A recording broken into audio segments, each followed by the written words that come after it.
How do you review a game that's been released 3 times now from Sony? This is Shadow of the Colossus, the PS4 remaster that Bluepoint worked on, using all of the Japan studio art assets and all the stuff that was led by the wonderful and incredibly talented Fumito Ueda and his team.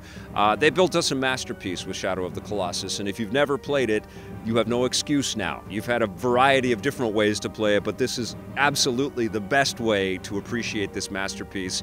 It is a lonely game where you play as this hero on horseback trying to bring back to life your beloved. And the way that you do that, you find out from this ethereal spirit voice, is to go and take down these colossi, which will break down these statues inside of this temple that you have taken your beloved to as a last-ditch effort to kind of bring her back to life.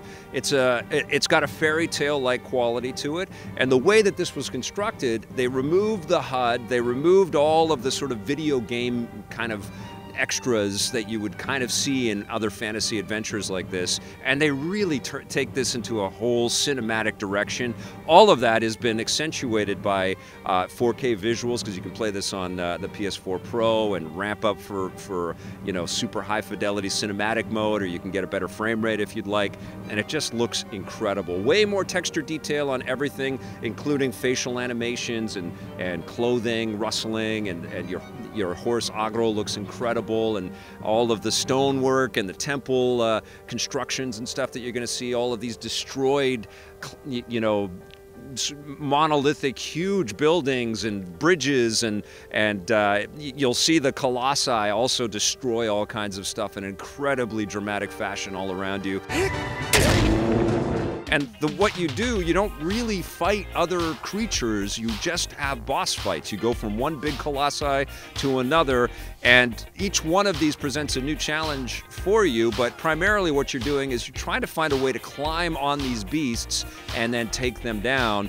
And it becomes a kind of a balance game, because you've only got a little bit of energy to be able to hold on to things, and you've also got to figure out your path, because there's no hand-holding in this game. That's one thing that I definitely recognized upon my my third playthrough of Shadow of the Colossus, is that it's very challenging. It's a very difficult game, and they've changed the controls to kind of modernize it and make it more accessible for today's gamers. Thank you. The old controls were definitely a bone of contention and something that we quibbled on many times in the past. So it is a bit easier to play, but it's still very difficult. And we're in a post Breath of the Wild world. You knew I was going to bring this game up. That game also gives you a tremendous amount of expanse to visit and lots of different activities and stuff. But Link himself is just loaded. He's like James Bond. He has a gadget for everything. Even in Breath of the Wild, where the gadgets have been muted a bit, he's got all of these extra powers. In Shadow of the Colossus, you don't really have that. You have a bow, and you've got a sword, and you've got your wits, and you've got your strength to be able to, hang on and topple down these enormous beasts. And also, you have the other character in this game is this vast open world environment, which just stretches on forever. And so you'll go into these arena type situations and you'll be battling a colossi. You'll miss a jump and you will have to either swim all the way around and try that all again, get to the top, and then you'll try to get it again, or you'll fall right to the ground off of a giant beast and you'll have to, like, oh my God, I've got to shoot him in the knee and he's gonna fall, and then I'm gonna climb, and then I'm gonna get all the way back up there, and then you could fall again.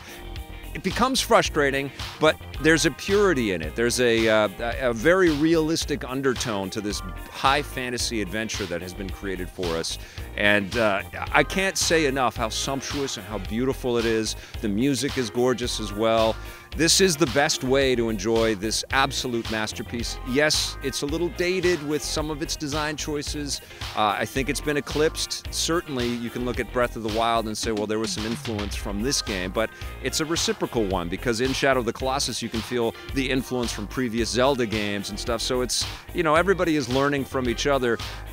All that being said, as much as you can try to position this next to other titles out there, you can't miss this game. It is a masterpiece. It is absolutely one that you have to play. It's almost a system-selling, work of art. This is one where you can pause it, and they added a photo mode to this thing.